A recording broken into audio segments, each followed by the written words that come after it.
Hello, എല്ലാവർക്കും ആദീസ് വേൾഡിൻ്റെ പുതിയൊരു വീഡിയോയിലേക്ക് സ്വാഗതം. എല്ലാവരും സുഖമാണെന്ന് വിശ്വസിക്കുന്നു. ഇന്ന് ഞാനൊരു കിടിലം ഒരു ഈവനിങ് സ്നാക്ക് റെസിപ്പിയുമായാണ് നിങ്ങളുടെ മുന്നിലെത്തിയിരിക്കുന്നത്.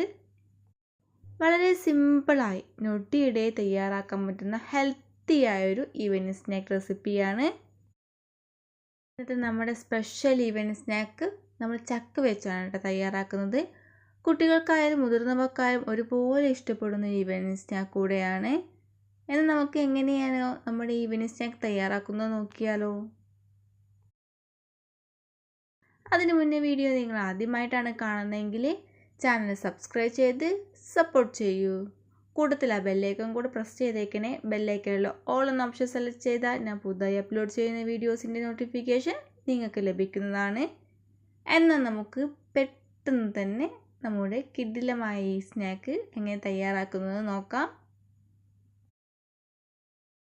അതിനു വേണ്ടി ഞാനിവിടെ പഴുത്ത ചക്കയാണ് എടുത്തിരിക്കുന്നത്. ഇതേ രീതിയിൽ കുരുവൊക്കെ കളഞ്ഞ് ഞാൻ ചക്ക ഒരു ബൗളിലോട്ട് എടുത്തിട്ടുണ്ട്. നമുക്ക് എത്രത്തോളം സ്നാക്ക് വേണോ അതിനനുസരിച്ച് വേണം നമ്മൾ ചക്ക എടുക്കാൻ.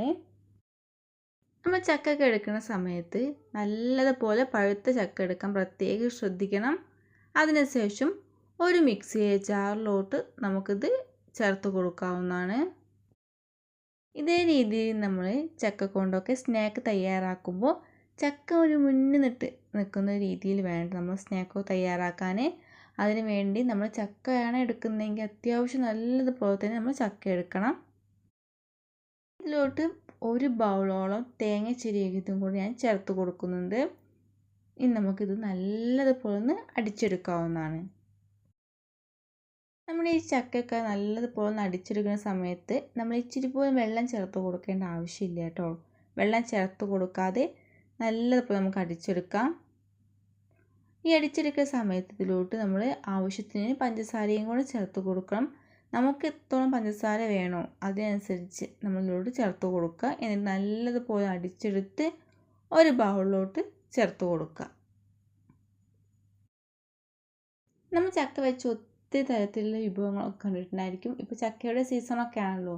അപ്പോൾ നിങ്ങൾ ഇതേ രീതിയിലൊന്ന് ചക്ക വെച്ച് സ്നാക്ക് തയ്യാറാക്കി നോക്കിയിട്ടില്ലെങ്കിൽ തയ്യാറാക്കി നോക്കാൻ മറക്കരുത് കേട്ടോ. ഇനി ഇതിലോട്ട് നമുക്ക് മൈദപ്പൊടി ചേർത്ത് കൊടുക്കാം. ഞാനിവിടെ ഒരു ബൗൾ മൈദയാണ് എടുത്തിരിക്കുന്നത്. ഇച്ചിരി ചേർത്ത് കൊടുത്ത് നമുക്ക് നല്ലതുപോലെ ഇളക്കി യോജിപ്പിക്കാവുന്നതാണ്. ഒരുമിച്ച് നമ്മൾ ചേർത്ത് കൊടുക്കേണ്ടതില്ല കേട്ടോ. ഇച്ചിരി ചേർത്ത് കൊടുത്ത് ഇതേ രീതിയിൽ നമുക്ക് നല്ലതുപോലെ ഇളക്കി യോജിപ്പിക്കാവുന്നതാണ്. ഇതേ രീതി നല്ലതുപോലെ ഇളക്കി യോജിപ്പിച്ചതിന് ശേഷം നമുക്കിനി ഇതിലോട്ട് ഇച്ചിരി കൂടി ഇൻഗ്രീഡിയൻസ് ചേർത്ത് കൊടുക്കാനുണ്ട് കേട്ടോ. ഞാനിവിടെ ഒരു 1/4 ടീസ്പൂണോളം മഞ്ഞൾപ്പൊടി ചേർത്ത് കൊടുക്കുന്നുണ്ട്.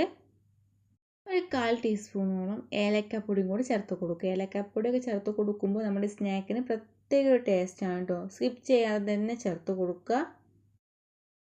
ഈ രീതിയിൽ ഏലക്കാപ്പൊടിയൊക്കെ ചേർത്ത് കൊടുത്തതിന് ശേഷം ഇച്ചിരി അപ്പസോഡയും കൂടി ചേർത്ത് കൊടുക്കുക. അതൊന്ന് പൊങ്ങി വരാൻ വേണ്ടിയിട്ടോ ഇച്ചിരി ചേർത്ത് കൊടുത്താൽ മതി.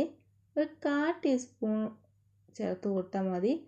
അതിനുശേഷം നമുക്ക് നല്ലതുപോലെ ഒന്ന് ഇളക്കി യോജിപ്പിക്കാവുന്നതാണ്. ഏകദേശം ഒരു 5 മിനിറ്റോളം റെസ്റ്റ് ചെയ്യാൻ വേണ്ടി വെക്കാവുന്നതാണ്. ഇതേ രീതിയിൽ നമുക്ക് ഇളക്കി കൊടുത്തതിന് ശേഷം നമ്മൾ തയ്യാറാക്കുന്ന മാവിൻ്റെ ഒരു തിക്നെസ് ഇതേ രീതിയിലാവണം കേട്ടോ. ഇനി നമുക്ക് ഒരു പാൻ ചൂടാക്കി അതിലോട്ട് ഓയിൽ ചേർത്ത് കൊടുത്ത് ഓയിൽ നല്ലതുപോലെ ചൂടായി വരുന്ന സമയത്ത് ഇതേ രീതിയിൽ സ്പൂൺ വെച്ച് മാവ് ഇതിലോട്ട് ചേർത്ത് കൊടുക്കാവുന്നതാണ്. നമുക്ക് വേണമെങ്കിൽ കൈകൊണ്ട് ഇത് ചേർത്ത് കൊടുക്കാവുന്നതാണ് കേട്ടോ. ഞാനിവിടെ സ്പൂൺ വെച്ച് ചെയ്ത് കൊടുത്തു എന്നേ ഉള്ളൂ. നിങ്ങൾക്ക് വലിയൊരു സ്നാക്കാണ് ആവശ്യമെങ്കിൽ ടേബിൾ സ്പൂൺ എടുത്ത് ഇതേ രീതിയിൽ മാവ് കോരി ഒഴിച്ച് കൊടുത്താൽ മതി. ഇതേ രീതിയിൽ മാവ് ഒഴിച്ച് കൊടുക്കുകയാണെങ്കിൽ തന്നെ അതൊന്ന് വെന്ത് വരുന്ന സമയമാകുമ്പോഴത്തേനും ഇച്ചിരി കൂടെ ഒന്ന് പൊങ്ങി വരും.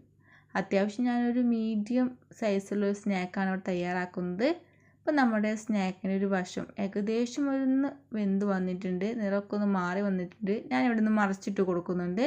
2 വശവും നല്ലതുപോലെ ബ്രൗൺ ആകുന്ന വരെ നമുക്കൊന്ന് വേവിച്ചെടുക്കാവുന്നതാണ്.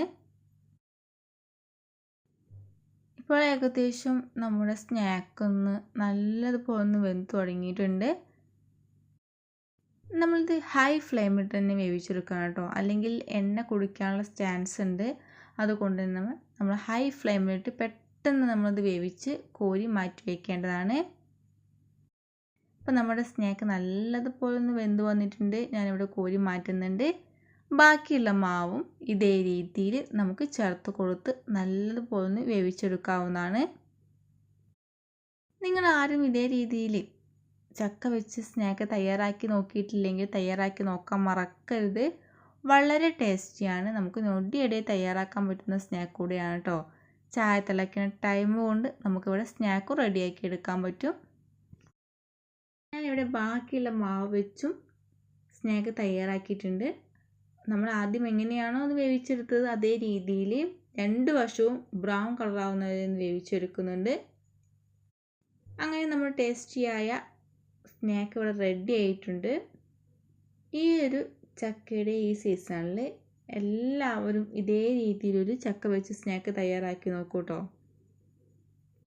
തയ്യാറാക്കി നോക്കിയാൽ മാത്രം പോരാ, ഫീഡ്ബാക്ക് കമൻറ്റായി അറിയിക്കാനും മറക്കരുതേ. വീഡിയോ നിങ്ങൾക്ക് ഇഷ്ടമായെങ്കിൽ ഫ്രണ്ട്സിനും റിലേറ്റീവ്സിനും ഷെയർ ചെയ്ത് സപ്പോർട്ട് ചെയ്യൂ. ഒരിക്കൽ കൂടി വീഡിയോ ലൈക്ക് ചെയ്യാനും സബ്സ്ക്രൈബ് ചെയ്യാനും ഷെയർ ചെയ്യാനും മറക്കല്ലേ. ഇനിയും ഇതുപോലെയുള്ള കുട്ടി റെസിപ്പിയുമായി വീണ്ടും കാണാം. Thank you for watching my video.